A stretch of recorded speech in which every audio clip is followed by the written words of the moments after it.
అమ్మా ఎక్కడి నుంచి వచ్చారు? పిఠాపురం నుంచి వచ్చానండి. పిఠాపురం. ముందు కూడా పవన్ కళ్యాణ్ గారి కోసం అక్కడ వర్క్ చేసినట్టున్నారు మీరు. అవునండి. పిఠాపురంలో నేను దివ్యాంగుల విభాగంలోని నేను కూడా ఒక నాయకుడిగా దివ్యాంగుల విభాగంలో పనిచేయడం. పవన్ కళ్యాణ్ గారు కూడా ఏ నాయకుడు కూడా రారు. ఆయన మా దగ్గరకు వచ్చి కిందకు వచ్చి నాతో మాట్లాడడం, అలాగే నాకు ఫస్ట్ శాంక్షన్ కూడా పవన్ కళ్యాణ్ గారి మీద అందుకోవడం ఏ ప్రభుత్వం కూడా చేయలేదు. కూటమి ప్రభుత్వం వచ్చాక శాంక్షన్ డబుల్ పెంచిందంటే ఈ ప్రభుత్వమే. దివ్యాంగుల్లో అయితే మాత్రం బాగా గుర్తించారంటే మా దేవుడు పవన్ కళ్యాణ్ గారు. మీకంటే మొత్తం కంప్లీట్ గా చీర కూడా జనసేనకు సంబంధించిన నేతిచ్చుకున్నారు. ఎలా ఏంటి అంత అభిమానం దేనికి? అన్నయ్య అంటే నాకు చాలా అభిమానం అండి. నా ప్రాణం ఉన్నంత వరకు కూడా అన్నయ్యతోనే. నా ప్రాణం పోయినా సరే నా ఆత్మ అంతా అన్నయ్య దగ్గర ఉంటుంది.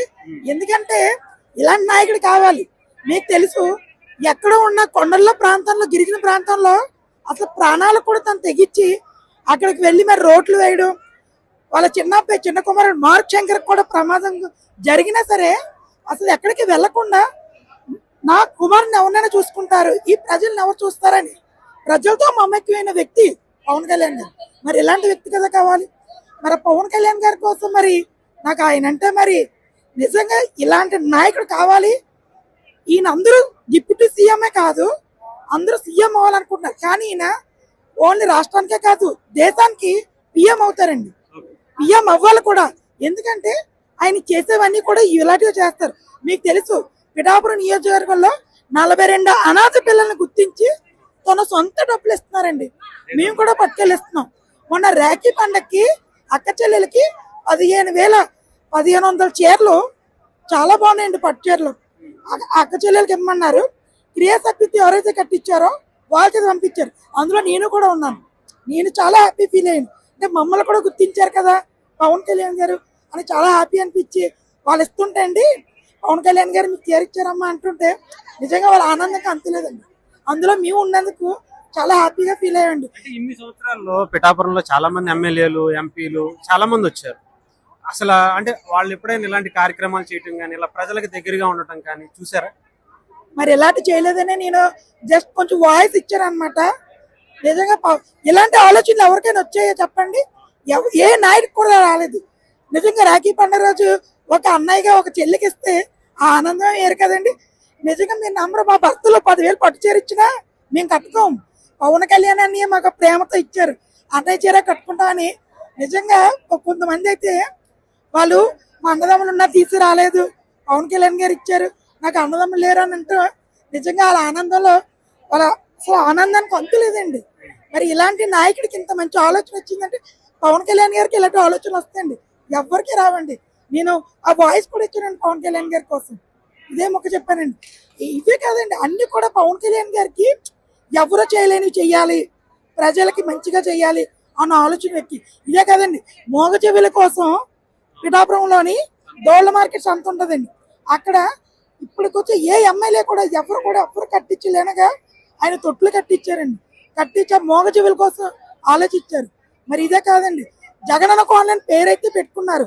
వరద వచ్చేసి పవన్ కళ్యాణ్ గారు ఆ నీటిలో నడుస్తుంటే ఒక చెల్లెలుగా నేనైతే తరించిపోయిందండి నా మనసంతా. ఆయనంతా ఒక క్రేజీ హీరో. ఒక సినిమా తీసుకుంటే పవన్ కళ్యాణ్ గారు హ్యాపీగా లీడ్ చేయొచ్చు వాళ్ళు. కానీ పవన్ కళ్యాణ్ గారు అన్ని వదులుకొని ఇలాంటిది ఎంచుకొని ఇంత బాధపడుతున్నారు ఏంటంటుంటే నాకు చాలా బాధ అనిపిస్తుందండి. ఏంటంటే కొంతమంది పిచ్చిగా పవన్ కళ్యాణ్ గారి కోసం అందుబాటులో ఉండలేదు, పవన్ కళ్యాణ్ గారు ఎక్కడ ఉంటారు, పిఠాపురానికి ఏమీ చేయట్లేదు, పిఠాపురంలో కనిపించట్లేదు అనే వాళ్ళు కూడా ఉన్నారు. ఇక్కడ ఉన్నదని కాదండి, ఎక్కడున్నా సరే పని చేస్తారా లేదా మేము చూడాలంటే పవన్ కళ్యాణ్ గారి కోసం. ఎవరు ఉన్న వాళ్ళు కూడా చేయలేనంత వర్క్ చేస్తున్నారు. పవన్ కళ్యాణ్ గారి కోసం నేను అప్డేట్ అన్ని పెడతానండి. ప్రతిదీ నేను పిఠాపురం నియోజకవర్గంలో నేను ఉన్నానండి. పీటీపీ కాన్ఫరెన్స్ లో మర్రెడ్డి ఇన్ఛార్జ్ గారు అన్ని పెడతారండి. ఆయనే కాదండి, ఇక్కడ పీటీపీ కాన్ఫరెన్స్ గ్రూప్ అండి, ఈ గ్రూప్ లో ప్రతిదీ పెడతారు. ఇవే కాదండి, ప్రతి కూడా గ్రూప్ లోంచి వచ్చినాయి. ప్రతి ఒక్కరు కూడా దివ్యాంగుల జనసేన గ్రూప్ ఉందండి మాది. ఇవ్వండి, ఇవన్నీ ప్రతిదాన్ని అప్డేట్ పెడతాను. పవన్ కళ్యాణ్ గారి కోసం యూట్యూబ్ కూడా పెట్టానండి. ఏంటంటే ఆయనకి సొంతది ఏమి మీడియా లేదండి, మేము ప్రచారం చేయాలి. పవన్ కళ్యాణ్ గారు చేస్తారు కానీ చెప్పుకోరు, కానీ ఆయన కోసం మీకు చెప్పాలని మేమే ప్రతిదీ కూడా ప్రచారం చేస్తాం. ఈ అవకాశం ఇచ్చిన మీకు కూడా థ్యాంక్ యూ. మరి సేనతో సేనాని కార్యక్రమం మరి ఇక్కడ దద్దరు వెళ్ళిపోతుందండి. అంటే మొన్న కూడా చాలా మంది వచ్చినా కానీ పవన్ కళ్యాణ్ గారు మంచి మెజారిటీతో, అద్భుతమైనటువంటి మెజారిటీతో గెలిచారు. ఈసారి ఇలాంటి సేనతో సేన అనే కార్యక్రమాలు ఇవన్నీ చేయటం, వాలంటీర్లు కావచ్చు వీళ్ళందరూ పెరగటం, ఈసారి ఎంత మెజారిటీ వస్తుంది అంటారు నెక్స్ట్ మళ్ళీ వస్తే కనుక పవన్ కళ్యాణ్ గారు మళ్ళీ గెలిస్తే? సార్ అసలు ఇంకా అంచనా చెప్పలేనండి. నేనైతే అసలు అంచనా చెప్పలేను. ఆయన అయితే సీఎం అన్నారు, సీఎం కాదు పిఎం అవుతారు ఖచ్చితంగా, అది మాత్రం గ్యారంటీ. జై జనసేన, జై జనసేన, జై హింద్.